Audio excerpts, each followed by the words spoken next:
Let's see the question. A bomb of 50 kg is fired from a cannon with a velocity of 600 meter per second. If the mass of the cannon is 10 to the power 3 kg, then its velocity will be. तो बच्चों यहाँ पे आपको velocity find करनी है. बहुत ही basic सा concept लगेगा बच्चों यहाँ पर. अगर हम की कंसेप्ट की बात करें बच्चों यहाँ पर, तो यहाँ पे लगेगा बच्चों कंजर्वेशन ऑफ मोमेंटम. और कंजर्वेशन ऑफ मोमेंटम क्या कहता है बच्चों? इनिशियल मोमेंटम जो होता है हमारा वो फाइनल मोमेंटम के इक्वल होता है. तो this is conservation of momentum. यहाँ पे आप लिख सकते हैं P initial is equals to P final. तो यहाँ पर बच्चों हम इस कंडीशन को अप्लाई करेंगे और इजीली इसको कैलकुलेट कर लेंगे. तो यहाँ पर हम लिख सकते हैं mass of bomb into velocity of bomb किसके इक्वल होगा बच्चों? ये mass of cannon into recoil velocity of cannon.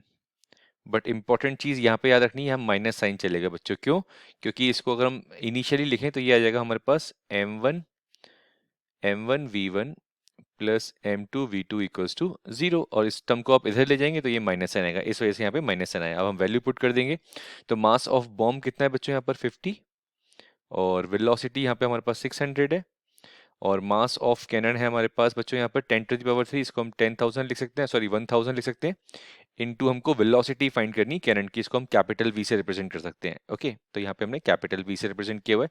तो what is this? This is a velocity of cannon. This is a velocity of cannon and this is the velocity of basically bomb. तो यहाँ पर हम लिख सकते हैं velocity of bomb.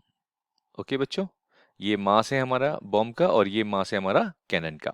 अब ये हमने वैल्यूज पुट कर दी यहाँ पर, इसको हमको सिर्फ सॉल्व करना है. तो ये आ जाएगा v equals to 50 into 600 divided by 1000. और नेगेटिव साइन चलेगा हमारा, इसको हम सॉल्व कर लेंगे. 1 zeros cancel out, this is zeros cancel out, this is also cancel out. 5 0 30. तो फाइनल आंसर आ गया बच्चों पर minus 30 metre per second. This is our final answer. Option check कर लेते हैं. तो फर्स्ट ऑप्शन मैच नहीं कर रहा, सेकंड ऑप्शन हमारा मैच कर रहा है, थर्ड ऑप्शन नहीं मैच कर रहा, फोर्थ भी नहीं मैच कर रहा. इसलिए हमारा थर्ड ऑप्शन जो सेकंड ऑप्शन है, सॉरी, वो हमारा correct option. So over correct option is second. So correct option is second. I hope this question is clear to you. All the very best.